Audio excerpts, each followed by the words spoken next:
have more expertise than me on this particular issue. But I see that the lifting of the travel advisory by Canadians on Islamabad has been lifted. I see that as progress, and hopefully by working with the community we can move forward on the rest of Pakistan. Thank you very much, and yes, it is the biggest concern. And I promise if Prime Minister would have traveled to Pakistan, it would be much better as compared to once he traveled to India. Many problems arose afterwards, if everybody remembers that. Anyways, now another question is about the visa. Visa processing time it's been said that one thing which is Liberal government promised that around 340,000 immigrants will come to Canada by 2020, which is a very good news, and that's what Canada needs. But specifically for Pakistan, as most of people here are from Pakistan,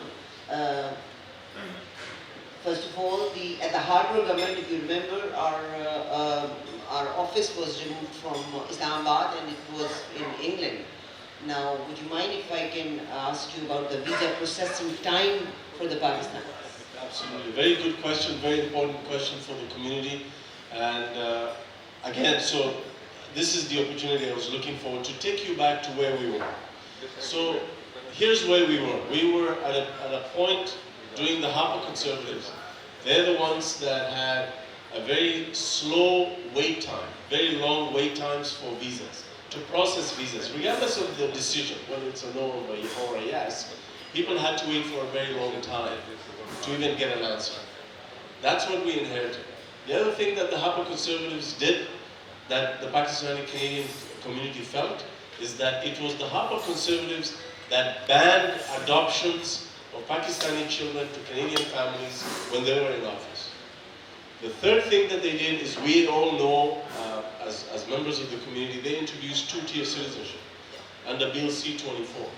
And they made people who are qualified to become Canadian citizens, they put obstacles in place, whether it was unnecessarily tightening the language and knowledge requirements, extending the residency requirements, and so on. And more importantly, and this is particularly acute for the Pakistani Canadian community, the spousal sponsorship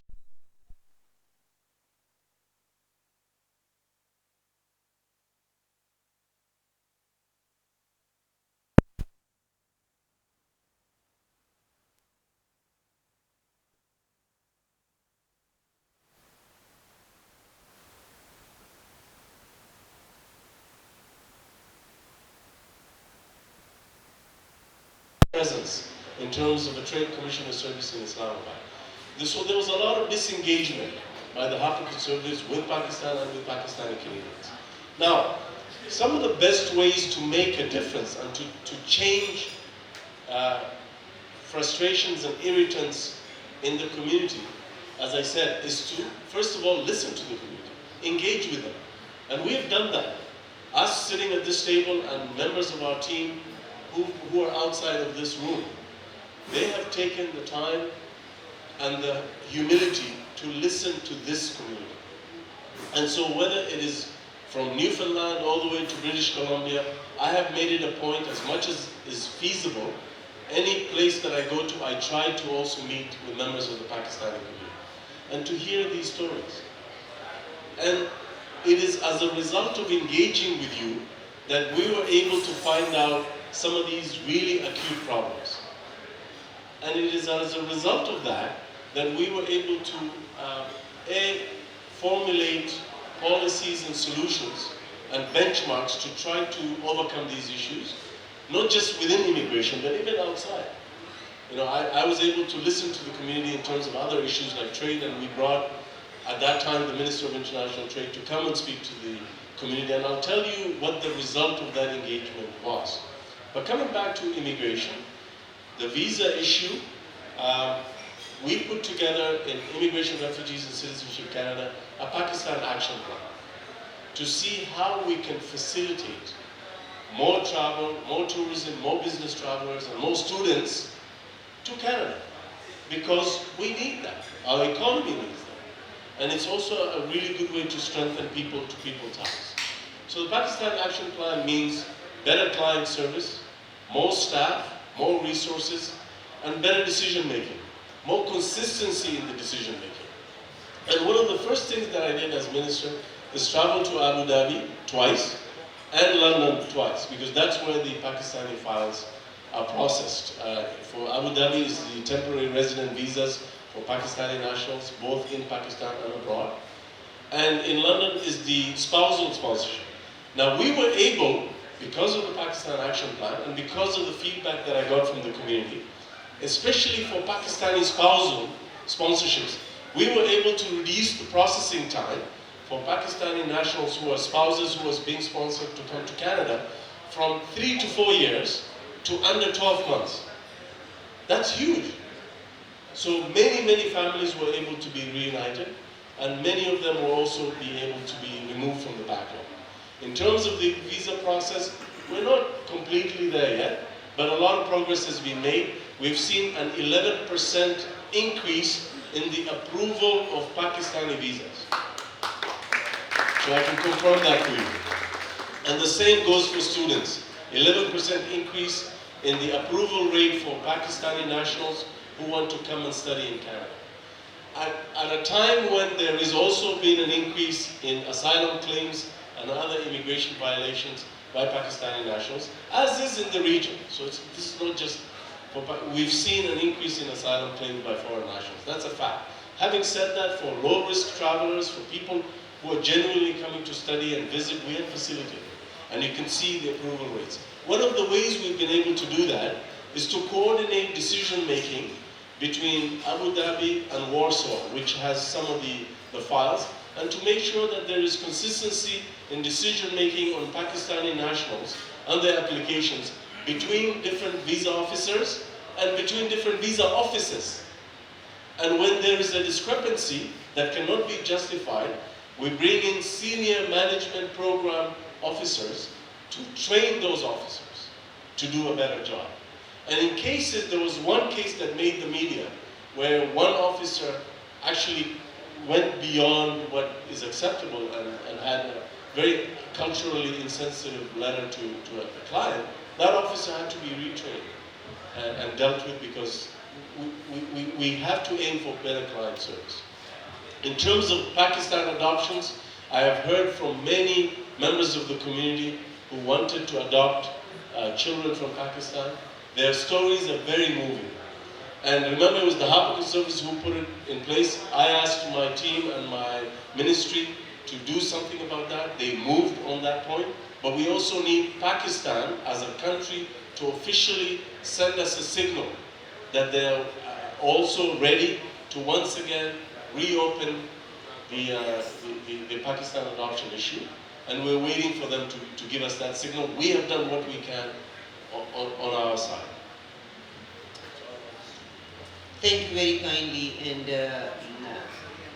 as you said that, and this is one thing what I have learned in my life. I remember there was a time,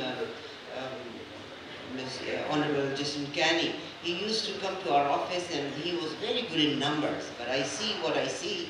And Honorable Minister, I definitely count on you. There is a travel advisory. You have never traveled to Pakistan. Student visa, when I compare our students as compared to Indian students, I see tremendous difference.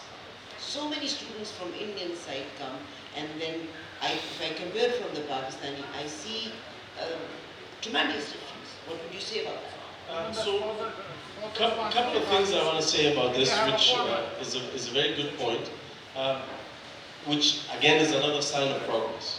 So before we took office, under the Harper Conservatives, a Pakistani national applying for a visa would have to wait 44 or 45 days for the process.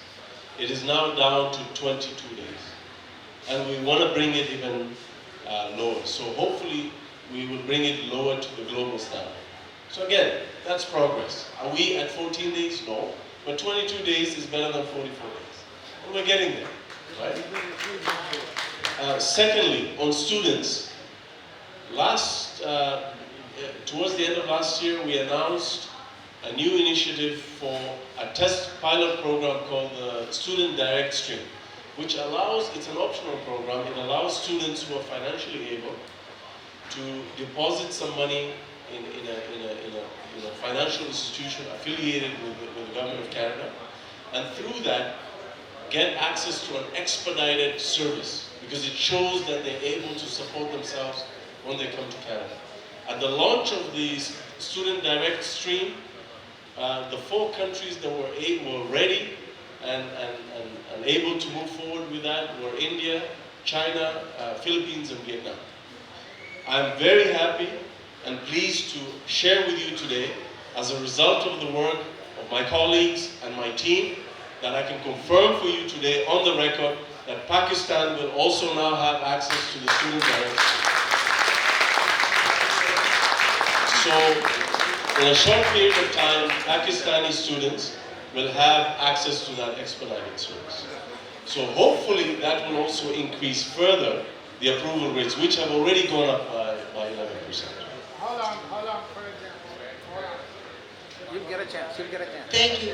We will give chance to ask a question. Everybody will have you can write down your thoughts and you can ask these questions, but let us go through the things, and then later on you can put those questions, and Honorable Minister will be more than happy to answer those questions. I'm stuck at the student, the most talented people coming to Canada. I understand there are many doctors who come here. They are doing odd jobs. What do you say about them? And there was a time that there was a program introduced by that they can work with the doctors here. Do you have something to say about them? Many doctors and engineers, once they come here with the children. They don't have time and they cannot go through the process. Do you have anything for that? And they are very specialists.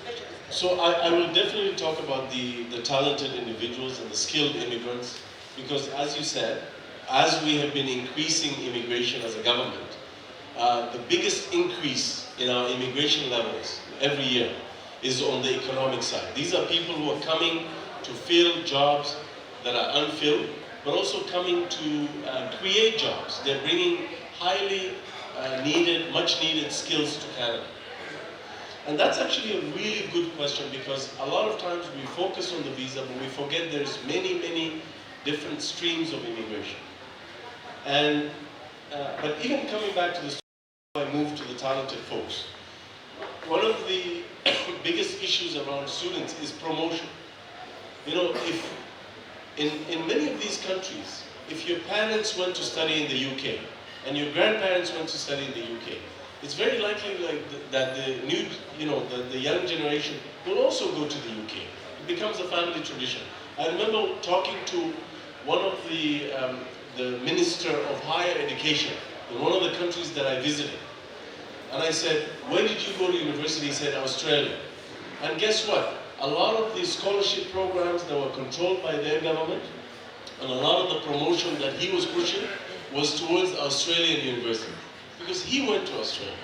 So we have to do a better job as the Canadian government, but also in the private sector, in the community, to promote Canada as a destination for Pakistani young people to come and study. And we're doing, I'm not just saying this as a theory, we're walking the talk. So I have taken action to beef up our presence of visa officers and communications officers and other outreach people, senior people in Islamabad with my ministry budget to promote, to go to the schools, to answer questions, to promote, because there's a number of feeder schools that are very good quality in Pakistan. But a lot of those students are being fed into UK and Australian and United States universities and colleges. So I have made it a point to proactively increase the staff so that they can go and do the outreach. Before these students even think of coming to Canada, to go out into these cities, these major institutions in Pakistan, and promote Canada and our institutions, but also answer the questions. Show them how to put together a complete application. Show them how to put together a comprehensive application. Show them what a visa officer is looking for in terms of promoting Canada, but more importantly, also show them what are the avenues available to them once they study in Canada. So that's the first point. And I think that's, again, that came from my engagement with the community, because they told me about the number of very high quality schools that are producing really smart young people that are not coming to Canada. Not because they cannot apply or that they cannot be accepted, but Canada doesn't even occur to them. So we have a job to do to promote and engage them and say, have you thought about UFT? Have you thought about York University? Have you thought about McMaster and McGill, right? On the issue of the professionals, again, going back to the immigration system, there are so many different high value, highly skilled immigration streams that we have introduced that did not exist with the Harper Conservatives, that myself and our colleagues fought for and put together, that are benefiting so many talented people around the world to come to Canada. And some of those people include Pakistani nationals. If you go to my Twitter feed, you will see a story that I've shared of an amazing senior software engineer by the name of Hafsa Imran. We recruited her through the Global Skills Strategy. Her visa and work permit were processed within 10 days. And she's now working for the leading software company, one of the leading software companies in downtown Toronto. And she was recruited from Pakistan. And you know, everybody told her, it's very hard, they won't accept you, they won't accept your visa, and so on. But there's a long interview that she does with the article that I posted. Read that article. Promote the global skills strategy. You have networks, you have professional networks, you have business networks in Pakistan. Promote the global talent stream, which is what we use to attract Hafsa Imran and many others. You know, Pakistan has a very thriving high-tech ecosystem, a very thriving robotics, AI, and machine learning system. We need those people.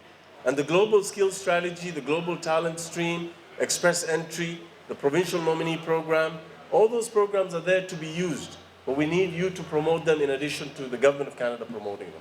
Finally, on the doctors coming to Canada and not practicing and so on. First of all, the regulatory bodies that regulate lawyers, that regulate teachers and engineers and doctors, they're run by the provinces. So there's a constitutional jurisdiction issue here. The government of Canada does not supervise or have jurisdiction over the regulatory bodies of the professions. But there are still things we can do to help people with other softer obstacles, more invisible obstacles, because even in the professional bodies that have made it easier for people to have a more clear pathway towards licensing, we find that professional newcomers are not taking those opportunities because maybe the exam is too expensive. Maybe you're asking them to stop working and study for 8 months to become a doctor or a nurse. They can't afford to do it.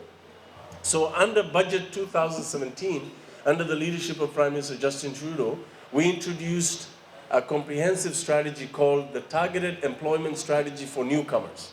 This strategy starts even before these people come to Canada. So if we have identified you through our immigration system to recruit you as an engineer to come to Canada and settle in Ontario, before you even leave Pakistan, we will connect with you to tell you how to start your licensing process to become an engineer in Ontario before you leave Pakistan, so that you can hit the ground running. We're doing that now. That's making a big difference. What about the ones who are already here?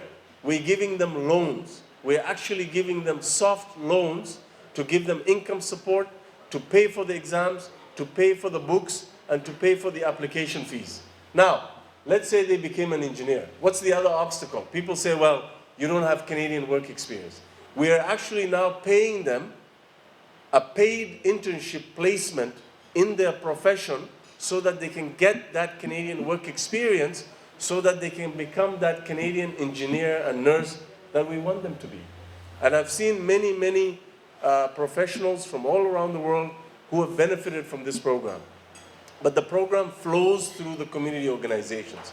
So if you have community organizations in the Pakistani-Canadian community that are skilled in retraining and licensing and connecting people to these bodies, please refer them to IRCC and we will see what we can do. And ESDC also has a role in this program. So that's what I will say, and it's also being just more open and having more room in our program. The Atlantic Immigration Program is another one.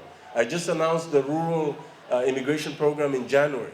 So all these programs are increasing more opportunities for professionals, for young people, and others to consider moving to Canada and becoming permanent residents while they contribute to our economy and to our society. Thank you very much, Honorable Minister. Again, going to the square one is, yes, immigration department people, not immigration, like all those business people, they go to Pakistan and convince students to come to Canada. It is happening, but the main concern is there is some problem. Yeah, just move up a little in front, yeah. I thought if I go back, it will be okay, but I must lean forward. Now, again, it's going back to the square one that Yes. people are convincing them. The main thing is the processing time is taking too long. Right. That's where the problem comes. I definitely... now, my next question is, as being Pakistani, again, it is linked to my question number one, that there is a travel advisory. Government department people, they could never travel to Pakistan. The trade between Pakistan and Canada, and I think we suffered, you must be doing something for that as well. Look, I'm not the transport minister. Look, I think all of us are sitting here taking notes. Our teams are here. On the issues that haven't been solved yet, we will certainly raise them with the relevant ministers. Yes, actually, Rob wants to say something about this on the travel advisory. So first of all, on the travel advisory, then secondly on trade. On the travel advisory, I have the advantage of having been an MP in opposition when the Conservatives were in power. And it's an advantage and a disadvantage. Let me tell you, that government was never a friend to Pakistan. It constantly and consistently had an emotional response which was negative towards Pakistan and tried to strangle that relationship which our government has been opening up consistently. This was an emotional response that the Conservatives had against Pakistan, and we have an evidence-based, consistent approach to build a bilateral relationship with Pakistan, which is people to people, immigration, trade, business, and economics, as well as helping them in the geopolitical system that they're facing as a country right now. We appointed, and I'm not sure it's the first ever, but it's a first in a long, long time, a full-time trade commissioner to Pakistan, in Pakistan. In the High Commission in Islamabad, we now have a full-time trade commissioner. It used to be done off the side of the desk of the High Commissioner, who was engaged in everything else. We have recognized the tremendous opportunity for Canada, as well as for Pakistan, to strengthen bilateral trade. So we're doing that consistently and with an evidence-based approach. We've also had a number of trade delegations from Pakistan to Canada, as well as from Canada to Pakistan. It was tough for those early trade delegations to get visas to come into Canada. Thanks to people like Salma Zahid, who worked with those delegations, helped them get their paperwork in on time and appropriately filled out. We've had successful trade delegations consistently coming from Pakistan. This is not a simple emotional response to say, oh, we like Pakistan. Of course we like Pakistan. It's an evidence-based approach that says Canada and Pakistan will do better if we work together. And we are doing that day by day, whether it's in global affairs, international trade, international development, immigration, refugees, and citizenship. In every partnership we have, we're doing it. Is it fast enough? No. Is it steady and consistent and sustainable? Yes. And that's thanks, especially to our Minister of Immigration, who has kept that on the agenda. I get a little emotional about this because we're doing every day the kind of work I think everyone in this room wants us to do. So one thing I want to highlight, and this is, I think, the key point for me. We engage the community, something comes up, we fix it. Then we come back, they say something else, then we fix it. I'll give you an example. The trade commissioner that Rob referred to is a senior trade commissioner who's now full-time in Islamabad. And that came about directly from the engagement of the community when we brought, I talked to my friend, the Honorable Francois-Philippe Champagne, who at the time was the Minister for International Trade. We brought him to the community and he engaged with the community. And he heard that there was a need to have from the community a senior trade commissioner in Islamabad to facilitate two-way trade and investment. And guess what happened? Right after that meeting, a few weeks after that, there was a senior trade commissioner. That's how it works. In addition to that, we had the Minister of Commerce from Pakistan shortly after that engagement visit Ottawa, and Francois-Philippe Champagne, as well as myself and members of Parliament, were able to engage with him. The Canada Commonwealth Parliamentary Friendship Group, visited Pakistan last year, and that was the first visit by Canadian parliamentarians in a very, very long time. Our government has invested almost $300 million in anti-polio and other campaigns of fighting that disease in Pakistan. Over $9 million investing in financial literacy for women in Pakistan.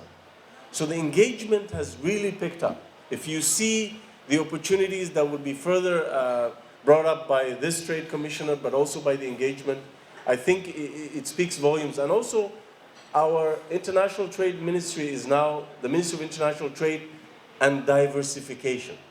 It's because Canada is now keen on diversifying markets for Canadian and opening new opportunities for Canadian small, medium, and large enterprises.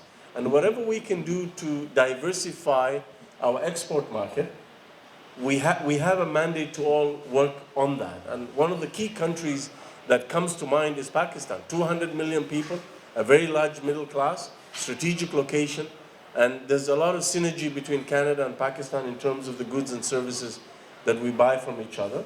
And there's nothing that can prevent us from moving forward on that relationship as well. Thank you very kindly, Honorable Minister. Now, my question is, rest of the question I'll leave it up to you. One of my main concern at the moment is, we as a human being have short-term memory for few things. We just want to remember what we want to remember. Now, when we are at the federal level talking to Honorable Minister, and I thank you very much. Whenever we requested you, you always provided an opportunity to satisfy our, whatever our concerns are. Some time ago, there was election in the province, and it swept everything, and now the Conservatives came. Of course, province works under the umbrella of the government, of the country, and the federal umbrella. Now, once this came, I remember concerned Ontario doctors, they all supported Conservatives. Very many people supported Conservatives, and now what the cuts we see is in the health cut, autism cut. Now this, our province has requested Honorable Prime Minister of Canada to give some amount, more amount. Federal government gives or not, but I think at the end of the day, we as Ontarians will be the people who will be paying price to. There are so many cuts. There is a cut on the refugees as well. Would you mind to share something, how federal government can intervene? I understand they cannot, but the only thing what province is asking, more budget, more funding towards Ontario to look after these refugees and benefit for the others. So I want to first acknowledge our friend Adam Belkovinen, who's joined us. Thank you, Adam, for having us in Milton and for putting this together and hosting us. It's a pleasure to see you again. Let me just start off by telling you, if you read the Ontario budget, the words alcohol and beer appear twice as many times as the word education. That just tells you the viewpoint of the Doug Ford administration. That's their focus. They're reducing funding of Ontario libraries by 50%. The City of Toronto will see a cut of $1 billion in the healthcare. They have attacked teachers. They've cut funding for access to post-secondary education. A lot of the gains that were made to bring people up and a lot of the community services that people depended on, that took years to reestablish, have now been reversed. And it's only going to get more painful. But we've seen this movie before. This is exactly what the Harper Playbook was about. Cutting community services, saving that money and giving it to the richest 1%. And not really caring for working families and vulnerable people. And that's what we're seeing in Ontario. What can the government of Canada do? Well, we're doing a lot. We're investing in housing, for example. $40 billion in the next 10 years on housing. That means more affordable housing for seniors, more affordable housing for families, but also investing in a fund that creates an incentive for developers to build affordable rental housing, helping new families that are getting into the housing market but just don't have enough money to get into a situation where the government will actually co-own the home with you and bring your mortgage rates down, and helping in those kinds of ways. But absolutely, we're there for working families. One of the first things we did the first thing we did when we got into office, all of us, is we voted to cut taxes for the middle class. The second thing we did was to implement the Canada Child Benefit. That is helping so many families with a higher cost of raising children. So our priorities are there, a huge infrastructure program, $25 billion for transit. By the way, just to give you a comparison, our investment in housing is $40 billion. The NDP in the last election had committed $25 million for housing. That's not enough for two small cities in southern Ontario. So they didn't have a plan, and they still don't. And if you listen to the Conservative side, there's not really anything new. We've seen their playbook. They'll double down on the Harper years, where we had very sluggish growth and very, very low job creation numbers. Under our administration, 3 years in, 900,000 jobs created, free trade agreement with every other G7 country. That means more opportunities for businesses in Canada to export, cutting business taxes, small business taxes from 11% to 9%. That means the average small business has $7,500 in their pocket. But it's also the attitude, it's the engagement, it's the return of multilateralism. And this has practical effects. I forgot to mention, the RCMP has now signed a Memorandum of Understanding agreement with their Pakistani counterparts. I know, they went there. But I don't think the community knows that. You need to tell them, Arifa. I will, yes.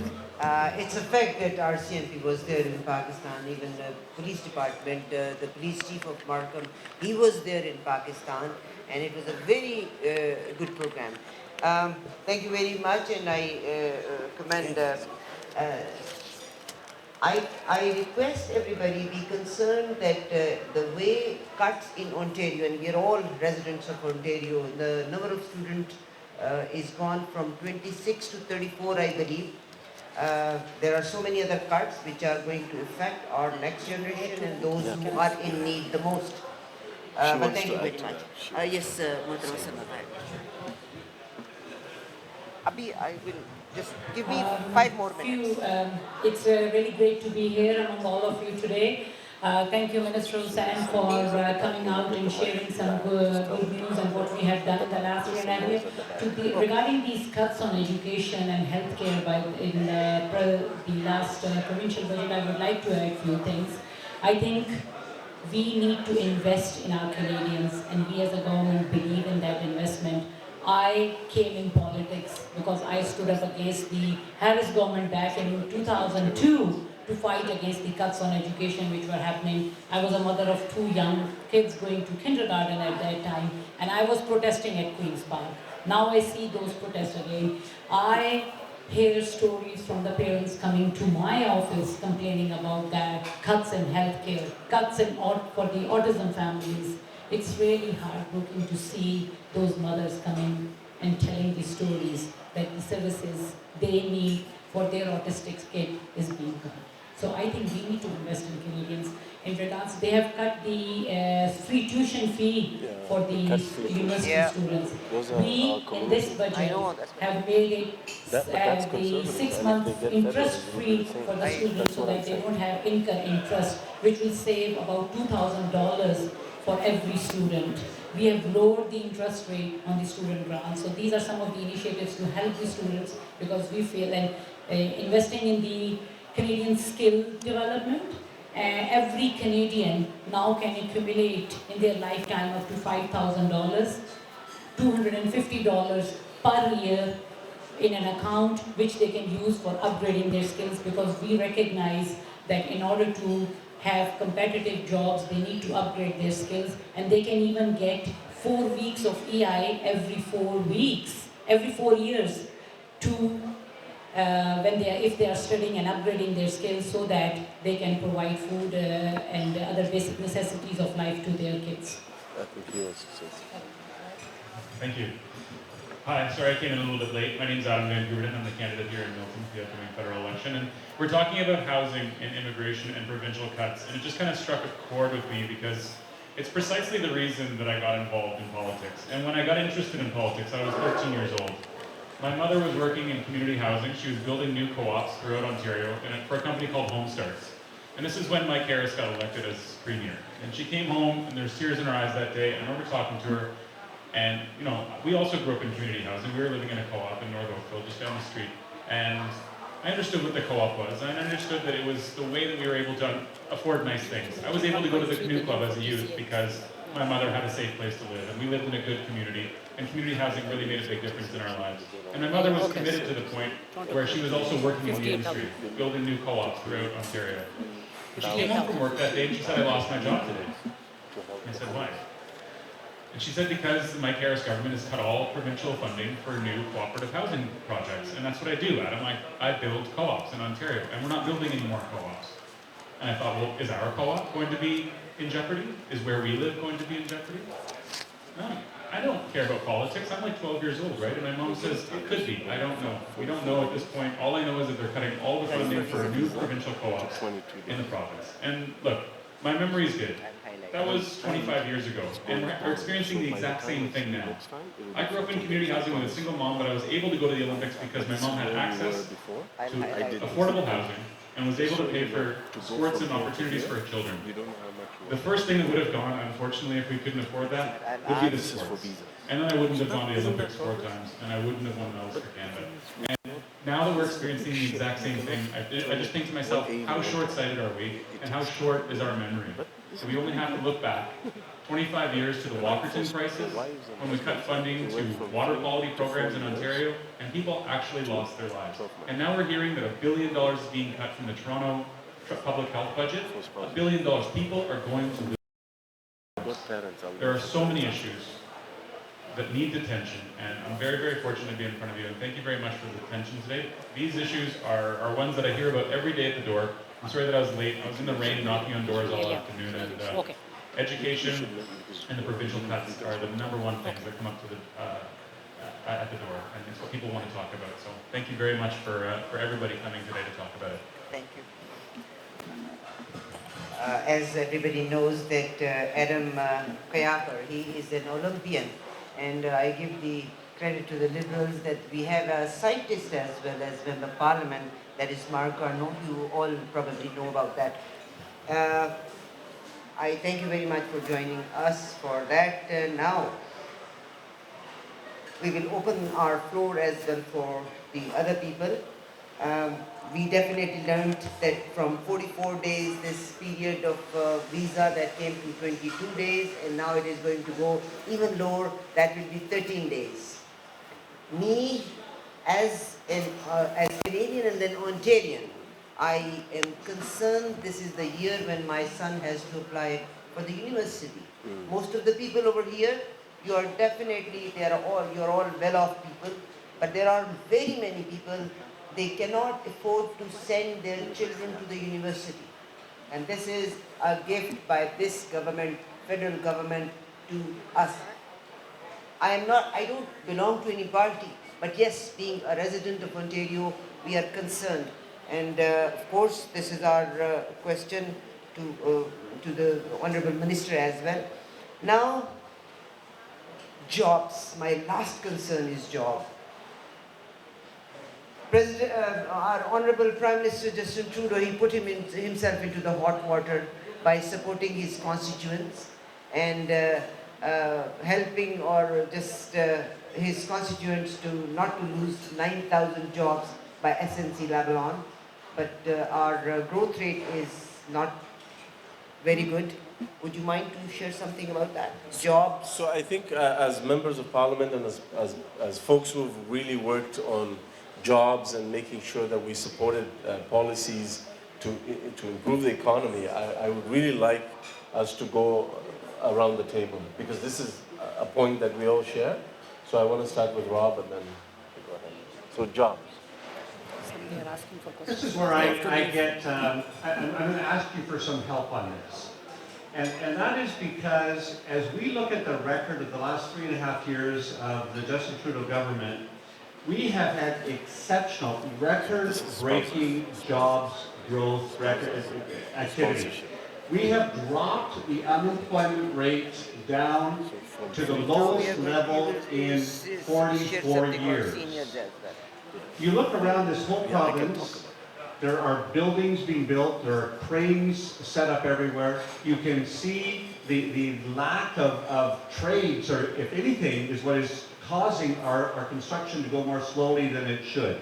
We have infrastructure projects in this country that the country's never seen before. Now, we're having trouble with Ontario because they don't want to approve our projects, but the reality is we have infrastructure spending, whether it's in housing or transportation, all of those areas that we care about is money that is being dedicated by the government to get to the people to create jobs. Yet, people still don't hear about it. And I want to tell you, what's interesting for me is I got a message last week from one of my supporters who said to me, and this is what concerns me the most, he said he was leaning conservative and that Islamophobia and anti-immigrant stance weren't as important as jobs. This is from a Pakistani Canadian. Wow. Let me tell you, he's wrong on every count. Sitting beside me is Ikra Khalid. She put her heart, her soul, her mind, and her body into a motion for just to study Islamophobia, and has paid a price for that, and has done fantastic work, because Islamophobia continues to be an issue in this country, and we need to study it, we need to improve it. 2 Conservatives of 100 voted for that motion. Islamophobia, as well as anti-Semitism, as well as all kinds of racist and prejudiced activities still exist. No one can ever say it's not important. Anti-immigrant sentiment. Immigration isn't just a nice thing to have.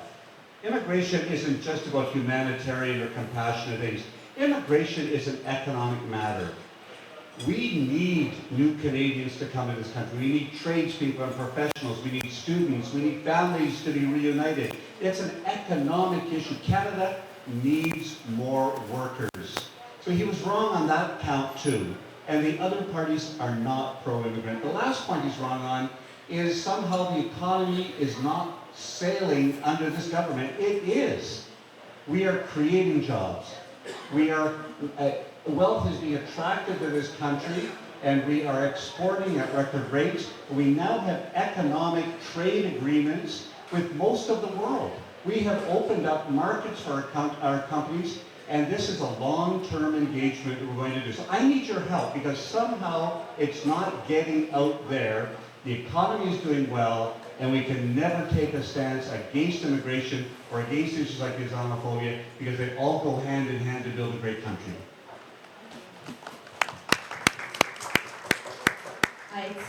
It's a really troubling question, I think, when we talk about economy, when we talk about our livelihoods, and then what is really at the end of the day, how much money is in our pockets.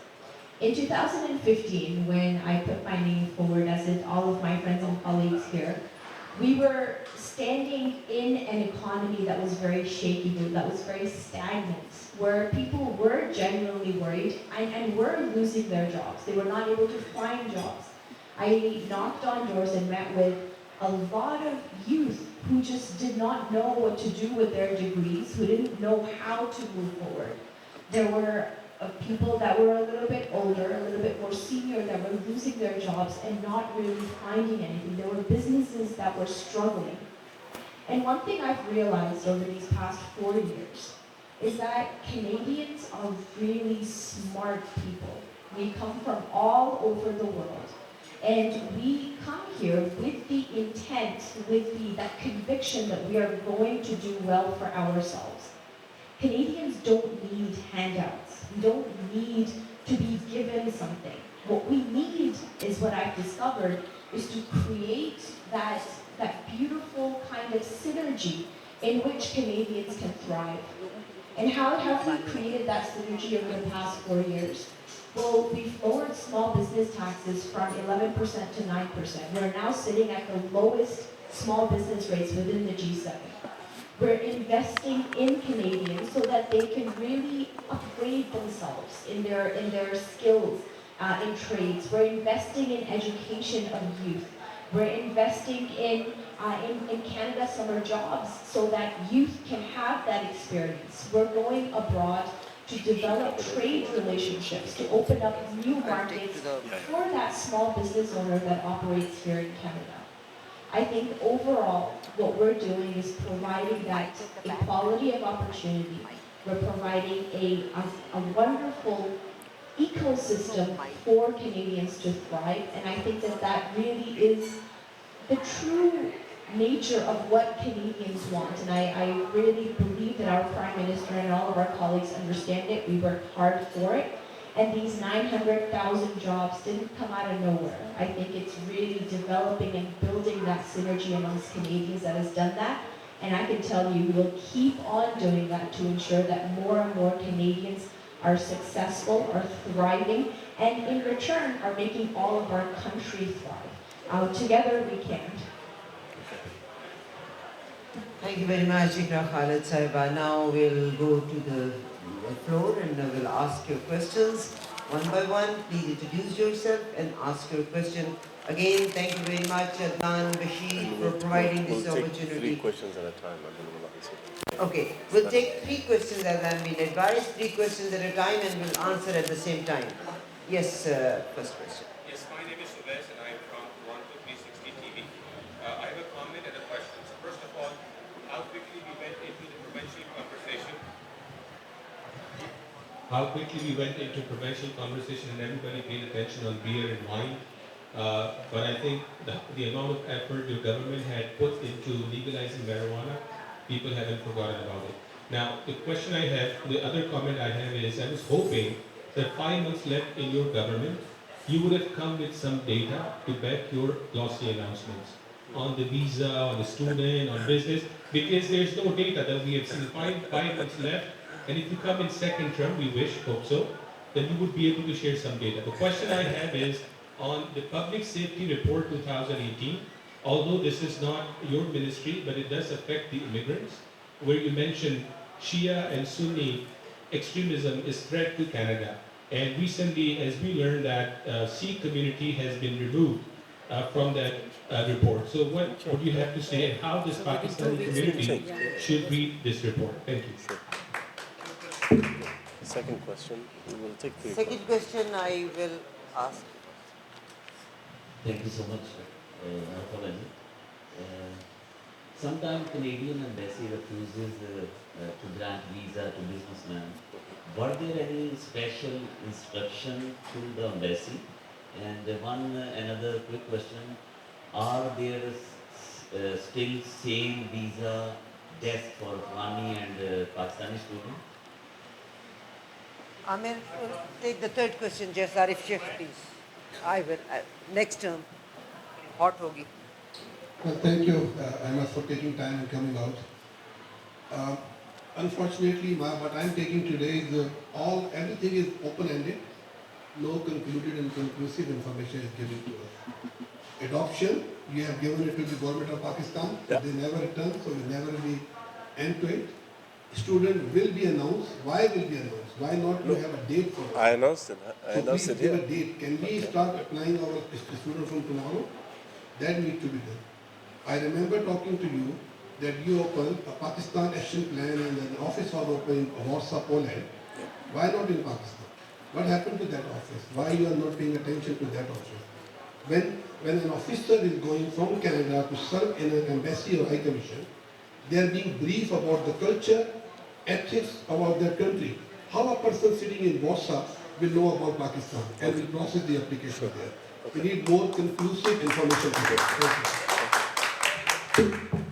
Very, very good questions. I'll start with the first one. When you talk about, sir, first of all, you're a journalist. And so there's a difference between being a journalist and being an editor or editorializing, right? So when you say that what I've done here is glossy announcement with no data, it's unfair for you to say that. We have a senior trade commissioner in Islamabad. You can go check. Bring the trade commissioner to you and say, here's the proof. You can go call the Canadian embassy tomorrow. You're a media person. I'm not going to do your job for you.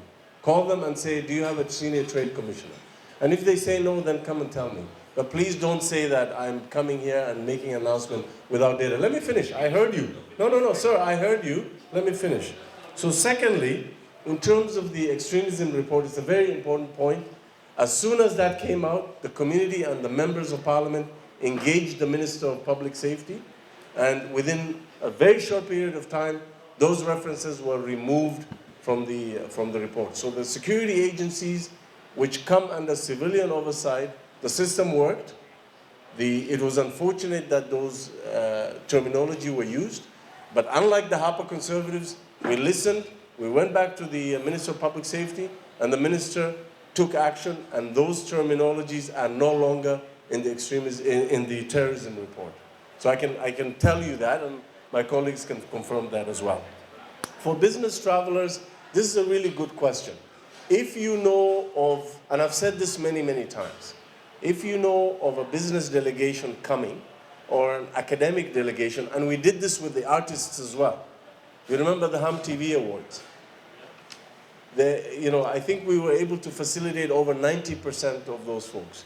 If you know that things are going to happen, please let your members of parliament know before the event, so we can work with you to facilitate and make sure that we get that event, because we want the community to be able, not just the Pakistani Canadian community, but the business community here, or the research and development community, or the cultural community here, to have access to those artists or scientists or business travelers.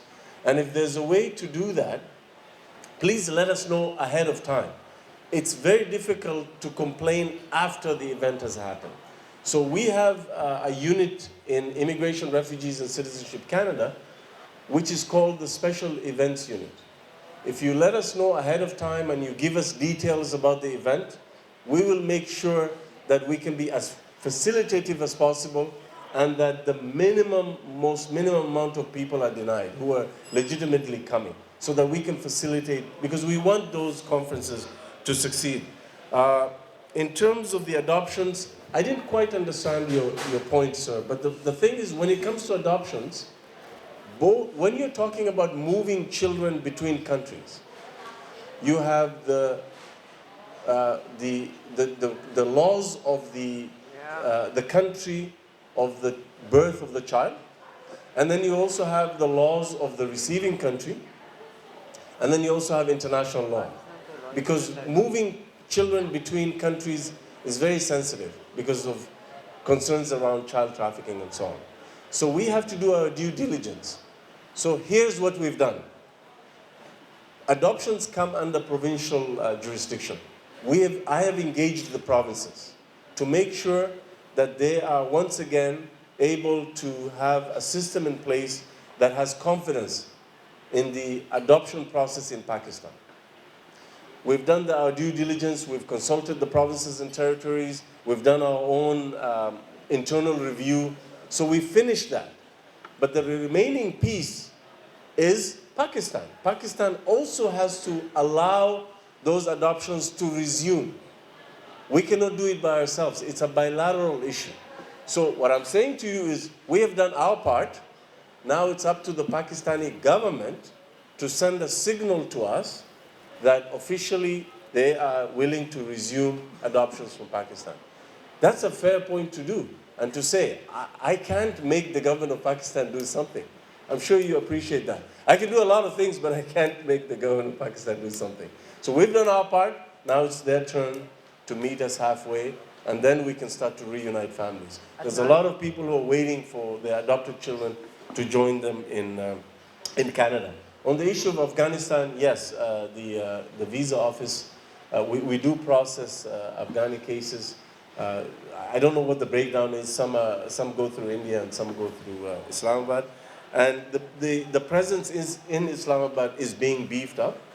And you know, we've moved towards multiple visa office processing because at the end of the day, what matters to the client is fast processing, not where the visa officer is. And in order to get the cultural sensitivity, we actually have people moving around so that we can share knowledge. So that if you spend 3 years in Islamabad, you will be, you know, made sure that you have contact with the Abu Dhabi office or London or Warsaw so that you can share that information. And I spoke earlier about the tendency to make sure that we have consistency in decision making. So we are regularly comparing the decisions being made in Abu Dhabi to the decisions being made in Warsaw and London and Islamabad to make sure that those decisions are consistent. And if there's a gap, we address it. Thank you very much, Nadeem Bhai. What? Yeah, that's a good question. I'll answer it. That's a good question. Thank you, Honorable Minister. My question is about the ministerial quota. That how this quota works like as far as India and Pakistan is concerned. Because as far as I know, that Indian MPs take in a majority of the ministerial quota. It belongs to you. So if you please comment on that. Janab Latafa Siddiqui Saab. Switching over from immigration to politics, as you said that 2019 will be the year of election. I know that election will take place in October this year. I want to know what are your expectations, what are your Liberal Party's expectations, hopes and assessment about the year. I may take it to the last man over there.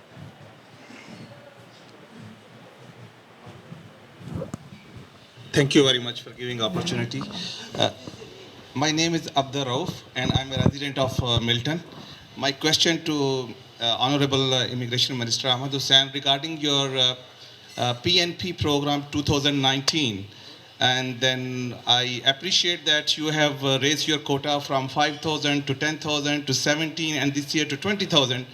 But regarding a concern about the procedure, how to intent to interest form that within 8 minutes, 20,000 people like they were able to get in and then most of them were not able to get in. And I am like one of those luckiest guys who are able to get in. I don't know how come. But but my question that it was started in January 2018, right? 19 January, okay. And then now we have passed 3 months, January to February to March to April now. And we haven't heard about anything that moving. So you're concerned about that, okay? Thank you.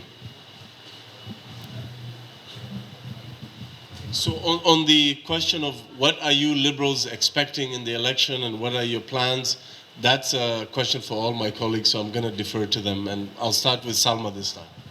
Or actually, I don't. Read first. No, so for the student direct stream, the question was, when is it official? And I said, it's official now. That's why, like I told you, Pakistan will be part of student direct stream. That's number one. Number two, in terms of the implementation, there's a few pieces we have to figure out. We have to partner with a financial institution that's able to do that. That work is ongoing. So it's a logistical question. I cannot give you a specific time period, but as quickly as possible, once we are able to conclude an agreement with an eligible financial institution, which we have, then the students can start to access the program. So there's no issue on our part. We just have to get the right financial partner, and then we move forward.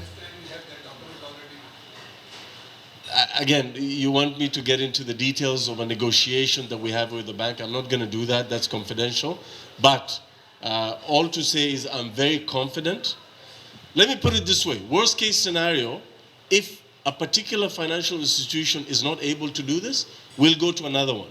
The point is, this will be done, and this policy will move forward, and Pakistani students will have access to student direct stream. That's what matters. Whether we do it with Bank X or Bank Y is irrelevant, because for the student, they just want the student permit, correct? That's what we're doing. In terms of the liberal question, I'm going to start with Adam and then move this way.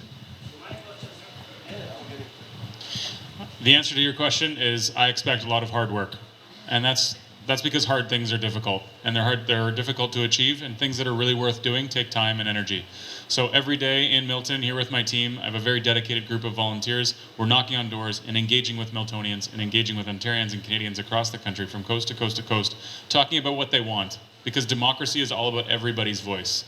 And what we do as Liberals better than anybody else is we engage with Canadians and we talk to them and we listen and we actually change our minds if we hear that our ideas are old or outdated or they need an adjustment. So every single day I'm out here knocking on doors. Today we knocked on 211 doors here in Milton, and we're talking to Miltonians every day. Actually, Mohammed is here in the back there. I talked to him at his door today and I said, I'll see you later at lunch. So that's the number. We have 40,000 doors in Milton, and actually one of them is here. So lots of hard work, and we need your help. And if you want to be engaged in politics or democracy between now and October 21st, there are so many ways. So come and talk to somebody if you want to be engaged and get democratic before Election Day.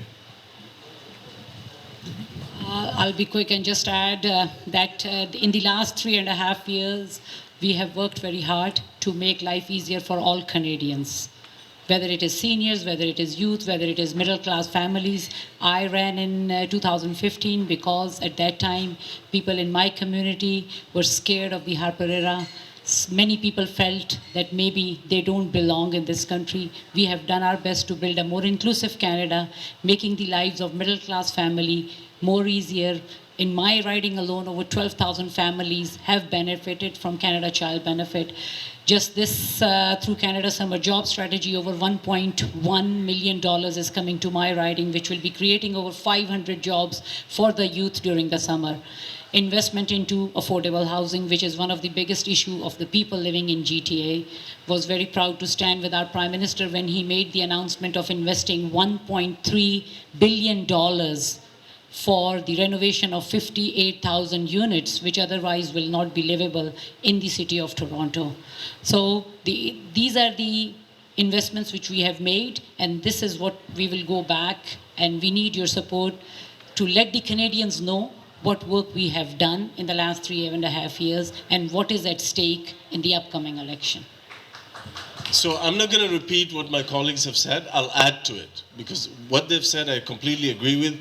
I'll add to also the fact that you'll be facing two different choices.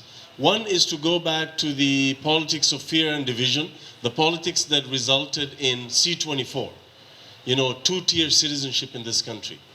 The politics that resulted in the niqab ban and other elements that really divided the community and divided Canadians. Our approach is completely different. We're the government that brought in BLC, which restored the principle that a Canadian is a Canadian is a Canadian, whether they were born here or whether they were born abroad. That's huge. Secondly, we've cut processing time for citizenship. Citizenship applications used to take 24 months to process. It's now under 12 months, even though we have 42% more applications. Normally, when you have more applications, you have slower processing time. We are holding firm on that because we want as many people to become Canadian citizens as possible. We want to welcome those people to the Canadian family. We've increased immigration levels every single year. In the next 3 years, we'll be welcoming over 1 million permanent residents to this country. We're the party that has done that. Someone asked me about parents and grandparents. We promised to double that number. We only had 5,000 spaces for Canadians to sponsor their parents and grandparents when we came into office. And Prime Minister Trudeau at the time, he was the leader, he wasn't the Prime Minister yet, he said, if you elect a Liberal government, we will double that number. We doubled it to 10,000. And this year I doubled it again to 20,000. So that's the point. Now, the first year, you know, before we came into office, we had a first in, first out, first come, first served system where people were paying a lot of money to agents to stand in line for hours, and that person would have more odds of getting in and bringing their mother and father or grandmother and grandfather than the next person. So people said that that was unfair. We said, okay, what would you like? Said a lottery system. We brought in a lottery system. Last year I traveled the country to so many different communities. They said, we hate the lottery system because some people didn't get selected. So this year we went back to the first come, first served, but we made it online. So we said, okay, we'll have 20,000 spots. We'll open it up. You apply, and if you get in, you get in. People are unhappy. In fact, we took 27,000 applications. So now the question is, we've quadrupled the number. We've tried different systems. If you have a proposal to make the application process even better, we're all ears. Rob and I are listening. Bring it forward. And in terms of the, you said there's a quota for members of parliament when it comes to India and so on. Yes, yes, yes. That's not true. There's no such thing. The Minister of Immigration, Refugees and Citizenship and previous ministers have had ministerial discretion to intervene in very exceptional cases. And those cases are very few and far between. And that is available, but 90% of the time, when a constituent has an immigration issue, they need an update or they need to know where their file is or what's happening, what other documents they need to submit, they can go to their member of parliament. And we have invested more money in the MP line to help members of parliament serve you better because immigration applications have been rising. You know, we had 1.9 million visa applications when we got into office. This year we're tracking to receive 3.4 million with the same amount of resources. So it's tough. But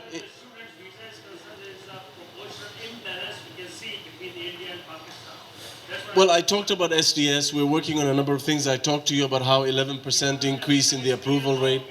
So we lost all the time, and now we are talking about again, because this is something like we are doing some promotion of the election, or I don't know. But the thing is, well, we'll have to disagree on that, sir. I've engaged the community, and these colleagues of mine and my friends have engaged the community from day one. This is not an election rally.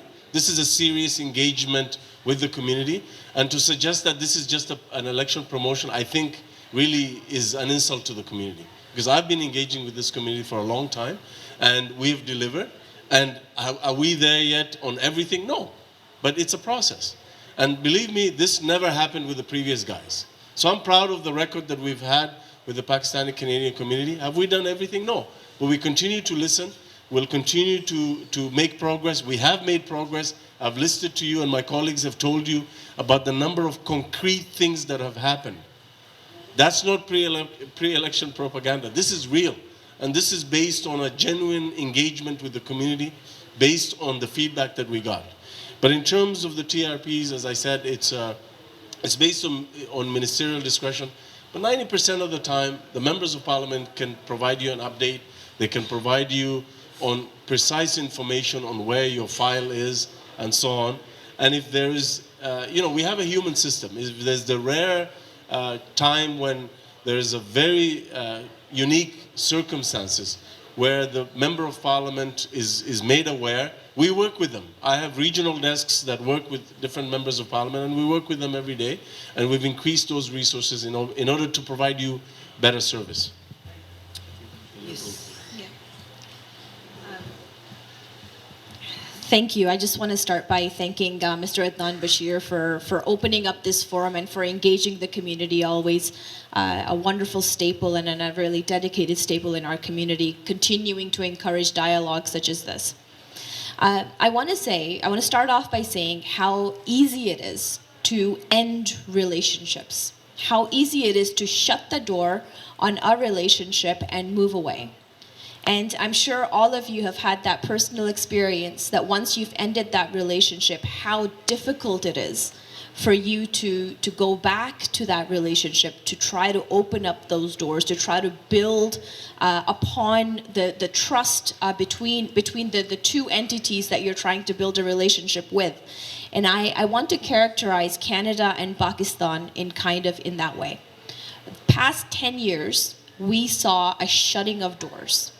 And in these 3 years, I can say that we've started to try to mend that relationship, to try to build the trust, to try to build that people-to-people relationship between Canadians and Pakistanis. I think our minister and our prime minister has done a phenomenal job. I know that Salma and Rob and I have been working very hard, and I know that Adam will soon, very soon, be joining us to really continue upon that progress. And I again have to stress that it is not a one person's or one entity's or one government's job to try to mend everything, to try to fix everything, to find all the solutions. And in fact, that is why our Liberal government has the highest number of consultations for any government within our past 3.5 years of coming into and forming government. When we talk about engagement, we talk about progress. I've seen a lot of dialogue happen, and I see a lot of officials from Pakistan coming into Canada to talk to many of you, and I know that many of you have met with them as well. And for example, the governor of Punjab was here just last week, and many of you did engage with them. And I'll tell you about my level of engagement with the governor.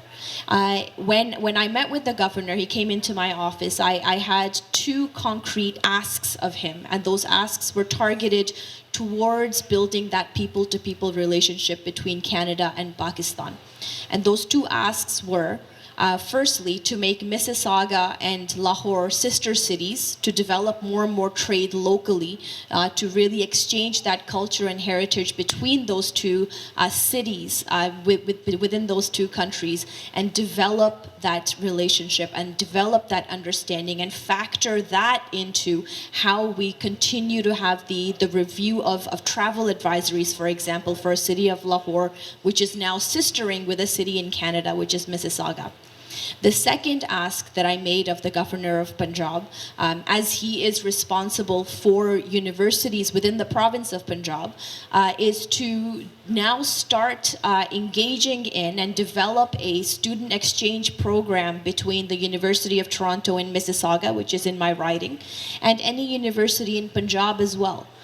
The benefit of having such a student exchange program is now you have from educational institutions, you're now developing and really pushing that needle forward toward having more student visas exchanged between Canada and between Pakistan. Like I said earlier, it's really easy to say, you're the government and you're responsible. But I think that the one lesson that I've learned from our Liberal government and our Prime Minister is our approach to doing things, the way that we collaborate. And I think that any effective government has to be that collaboration between all levels of government, from federal to provincial to municipal, and engagement with civil society, with private businesses, with small businesses, and indeed with individual Canadians. It's until and unless that we work together in a very cohesive manner can we bring about that needle to progress, which everybody expects that we as Canadians do. So each and every one of your voices, your advocacy, it holds significance. The fact that we have a Minister of Immigration and 3 members of Parliament and a future member of Parliament sitting here today tells you how important your viewpoints are to each and every one of us. And when it comes to whether we're going to win in the next election or what the Liberal plan is, well, I think that our plan has never changed over the past 3.5 years. And that plan has been always to engage, to go and listen, to see how we can affect evidence-based policy, how we can change the way that we govern ourselves based on facts, based on evidence, based on individual lived experiences by many of you here in the room. So I'm going to continue to listen, to engage, and I know that I have a wonderful relationship with many of you here in this room that we've built over the past 4 years, and I know that I will be giving my best to continuing to build that relationship of trust and ensuring that the Pakistani community that is here in Canada is effectively represented by all of us here, and we will continue to advocate for you. Thank you. And mine will be short. It's great to be here in Milton, and thank you for your attention. And I can't believe that food is sitting all over there, way over there. Paramount food is great. Let's get some before we go. It's good to be in Milton, and I am seeing two things that bode well for the next election. And the first is Adam and his work going door to door, and his energy, his passion, and his intelligence tells us something about the future of our party. But even more than that, having me and Abu Bakr sitting here, who ran for the nomination and is here working alongside all of us, tells us that this is the kind of party that is open and inclusive and is welcoming and is based on the best ideals, the best visions we have for Canada. And it's every one of you. I'm just going to close by thanking the community media for being here. I know many of you. You are a vital voice, a two-way voice. You are the ears and the mouths of your communities. You are listening to both sides all the time and attempting to bridge information gaps. You're attempting to be honest interpreters of what is going on in the world and helping us understand your communities better as well. So thank you for your work as journalists, as reporters, as editors, as interviewers, the kind of work you are doing to make sure that we have every opportunity to make sure that Canadians of every kind, every shape, every religion, every color knows what's going on. Thank you for your work, and thank you, Minister, for everything you do. Thank you, Minister, for being with us. There is over 4 minutes, and I'm under the pressure that we have to wrap it up. But I won't leave. I wish it's a very small and short question. All the time. All the time. Sorry. Excuse me. Okay, we have an announcement. Yes. Yeah, we promised to be out of here, and we've really stretched the time. I want to assure everyone that the commitment to include Pakistan in the student direct stream, to help international students, to be included in those countries is real, it's firm. The implementation for all the original 4 countries that we started with, which is India, Philippines, China, and Vietnam, the implementation was supposed to come before the end of the year. What I am saying is that Pakistan will be part of that whole same implementation timeline. So subject to finding the right arrangement with the right financial institution, once that's set and the logistics are figured out, we will proceed. So at the very latest, we don't expect this to be, it'll be probably much earlier than the end of this year. So again, you're hearing it here. 2 things. 1, we will have student direct stream available, not just for Pakistan, but for Pakistani nationals anywhere. Number 1. Number 2, this will follow the same timeline as the original SDS announcement, which is before the end of this year. There you go. Thank you. I thank Adnan Bashir and Tasneem. Thank you very much for providing this opportunity. I believe in engaging yourself. I request everybody meet people, communicate with them, and just compare apple to apple. What is good for us? Thank you, Honorable Minister Ahmed Hussain, Adnan Bashir. I thank you very much. Tasneem, I thank you very much. Sabir bhai. Sabir bhai. जी सामीन इकराम अस्सलाम वालेकुम व रहमतुल्लाहि व बरकातहू। आज के programme में यार दे दे। अच्छा मेरी बात सरार भाई उस दिन बकायदा मैं प्रिपेयर करता हूँ। मैंने आपने कहा भाई लोग कहेंगे लड़ रही यार। ओ यार छुड़ाओ तो तुम जान।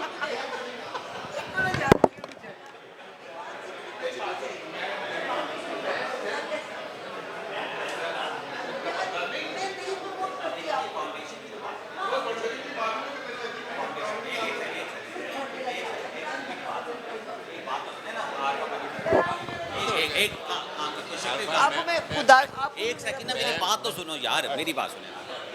इन्होंने एक फाउंडेशन स्टार्ट किया। यार मैं उसी की बात करने लगी हूँ। मुझे देना ईमेल दे इसकी, मैं उसको भेजता हूँ। मैं आपको ज़रार भाई आप एक बात तो सुने। उसमें ये स्टूडेंट्स की इन्होंने आप यकीन करें, मतलब ये जब तक अच्छी बात की प्रमोशन नहीं होती, वही तो कराना चाहता सर आप आए तो सही है। नहीं, मुझे पहले सर मैं एजुकेट करने दो। मैंने इतनी मैं स्टूपिड नहीं हूँ जिन्ना तुसी मैंने सर ज़रार भाई, you know what, this is bad यार। पता है it's bad, it's bad. Sir आपको प्रिपेयर होने की जरूरत। क्या कहना चाहूँ? What do you want me to say? आप एक मिनट सुने। अगर कहीं आप साबिर भाई एक बात बताती हूँ, अगर कहीं आप हो ना disappoint, you just leave the conversation. I told you, if you are disappointed, just leave the conversation. नहीं, वो मेरा एकदम मेरा फिर आप इसको एडवर्टाइज कर देंगे। मैं नहीं करूँगी। तो करने का फायदा क्या होगा? मैं सिर्फ मैं खुदा की कसम में कोई बात नहीं करूँगी। मेरे साथ बैठो, बातें यार बात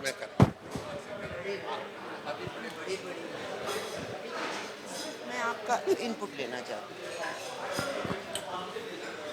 अच्छा, मैं ये ना मेरे को प्रॉपर्ली ड्रेस अप हो इस काम सर आप इतने प्यारे लग रहे हैं। बड़े लोग हमेशा, बिल गेट्स को आप हमेशा ऐसे देखते हैं।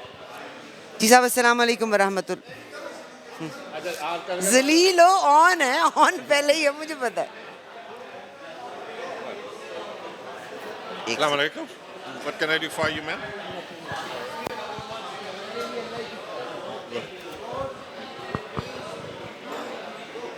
जी साहब अस्सलाम वालेकुम वरहमतुल्लाहि वबरकातुहू। आज का प्रोग्राम बहुत खूबसूरत प्रोग्राम यहाँ पे तरतीब दिया था, जिसके लिए मैं अदनान बशीर को उसकी मुबारकबाद की मुस्तहिक करार देती हूँ। इलेक्शन कनाडा के यकीनन और 4-5 महीने के बाद इलेक्शंस हैं।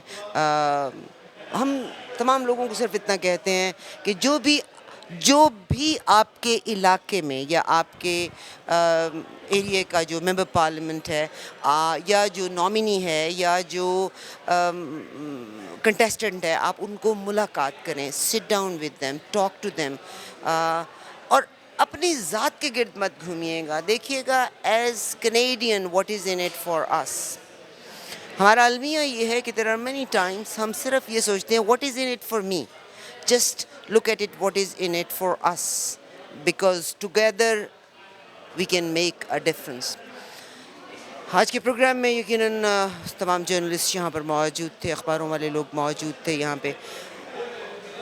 एक बात बड़ा मिसकंसेप्शन है कि आप हर चीज़ को पूछ सकते हैं। We just want to keep or leave our doors open, ताकि हम अपने आप को एजुकेट भी कर सकें, हम उन लोगों को बता सकें what we want, and that's what it is. आज के प्रोग्राम में हमारे साथ यहाँ जनाब ज़रार साहब मौजूद हैं। ज़रार राना फैमिलीज़ वो हैं जिन्होंने देयर वाज अ टाइम के इंडिया पे भी रूल किया हुआ है। माशाल्लाह they are great people. Rana साहब तालीम टेक्नोलॉजी से ही आपका साथ रहा, जिसमें उन्होंने बहुत कंट्रीब्यूशन दी। मेरे साथ हैं राना साहब। सबसे पहले तो बहुत शुक्रिया कि आपने हमारे लिसनर्स को यहाँ पे टाइम दिया। Thank you. You're welcome. Sir आप एक ऑर्गेनाइजेशन बना रहे हैं, कनाडा पाकिस्तान फ्रेंडशिप फोरम, ज़रा उसके बारे में बताइए। You know, this forum, we have been talking to a lot of political people in this country. Every time I talk to them about Pakistan, promotion of Pakistan, there is always a stigma that Pakistan is a terrorist, Pakistan has this problem, Pakistan has that problem. So how do we promote the good name of Pakistan? I thought we should do something in this society, right in Canada, promote Pakistan name. How can we promote Pakistan name? We should participate in civic activities of this country without self-promotion. If you want to promote, just promote that we Pakistani are doing something.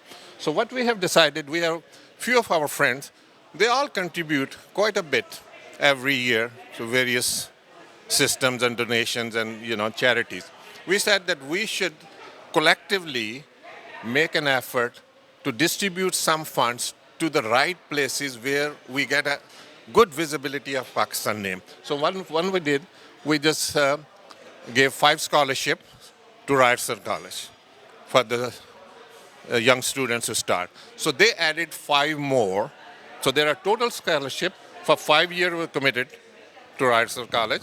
And the students, end of the years, have given a very nice positive feedback that how Pakistani community is helping them. So next thing we are doing is this year, pretty recently, we are donating $50,000 to Oakville Hospital. So they will give us a room, name on the room, with the Pakistan Foundation on it. So that's how we can promote. So our objective is, most of the educational institution where the Pakistani students go, we should have some kind of a scholarship. Most of the sports arenas, our Pakistani young kids go there, we should have a Pakistani name on somewhere in those systems in a sort of contribution. So this process has started, and I hope our other friends take it and move it to the other cities. In Canada, in Toronto, we are doing this. Rana साहब ने जैसे बात की, ये बहुत खूबसूरत बात है कि मैं और आप एम्बेसडर होते हैं. जब हम एक महल्ले और माशरे में भी रहते हैं तो मैं आरफा मुजफ्फर, दुपट्टा ओढ़ने वाली, शलवार कमीज़ पहनने वाली, my behaviour with my neighbours, that can show who I am, what kind of people I represent to. बहुत से लोगों का कंसर्न है, ये जो एक्सट्रीमिज़म की एक रिपोर्ट में मुस्लिम्स का नाम है. You know what, it's our protection. अगर कोई इंसान गलत करता है, must be hold accountable for. He must be held accountable for. Magar, I being a Muslim, I'm not afraid. Nazar bhai, my son was 5, he, alhamdulillah, he will be 18 this year. 5.5 साल का था. मैं airport पे हम जाते थे तो system block हो जाता क्योंकि मोहम्मद अली नेम जो था was in some list. मगर I was always patient. मुझे कभी इसका कंसर्न नहीं हुआ. हो सकता है किसी ऐसे बंदे का नाम हो जो कि रियली थ्रेट हो for the system. हमें सब्र और तहम्मुल के साथ we got to prove ourself. और आपने ये बात कही कि you are not promoting it in the Pakistan but image of a Pakistani is in the Canadian system, but that's what you. Yes, our objective is to promote the Pakistan name in this society, especially our young generation. When they go to the institution and the mainstream, they can walk proudly that our parents are contributing in this society. This society is giving us so much that we are succeeding in. I have my own example. I'm a very successful entrepreneur in this society. I created hundreds of jobs and the technical jobs. So I would like to now pay back to this society on behalf of my Pakistani origin. I'm very proud of my origin, and I want to make sure that my other friends, my children, continue with that. This is a great thing to know about. It's very easy to deny कि मैं इस community से नहीं हूँ जी, मैं कुछ और हूँ. We cannot hide ourselves. ये greatness है कि just prove it back. Yes, I am also a member of the same community, and this is what I am giving back to this Canada. Canada में भी recently आपको पता होगा कि जो टोरंटो जनरल हॉस्पिटल है उसमें एक बिजनेसमैन कम्युनिटी ने $100 million की डोनेशन दिया टोरंटो जनरल हॉस्पिटल में. और हमारे ज़रार भाई की तरह से बहुत शुक्रिया ज़रार भाई, आपने हमें टाइम दिया. So they are contributing to Oakville Hospital. This is not that he is contributing in his name. No. You are contributing in Pakistan Foundation name, and we have a number of friends. They are contributing to it, not just myself, but they're all. Do you mind if I can ask your educational background? I'm an engineer. I did 3 different countries. I did my first degree in England, then I went for postgraduate education in Australia. I settled in Canada. And I've been here for 39 years. My children were born here, and I'm proud of being Canadian, as well as Pakistan. ये है वो अजीम लोग, और मैं वो उन लोगों को मुखातिब करती हूँ जिन्होंने मेडिसिन पाकिस्तान से किया, इंजीनियरिंग पाकिस्तान से किया है. उस ज़मीन ने मुझे और आपको बोलना सिखाया, बात करना सिखाया, चलना फिरना सिखाया. ये तो वो शख्स है जिन्होंने अपनी पहली डिग्री इंग्लैंड से की, फिर ऑस्ट्रेलिया से की, एंड देन कनाडा से. But he is proud. He feels proud to say that I am proud Pakistani. And also my schooling is from Pakistan, the first degree too. So that's it. Sir, thank you very kindly, Zarar bhai. आपको बहुत. Yeah, इसको थोड़ा सा edit कर लेना. चलाना नहीं किसी चीज़. Thank you.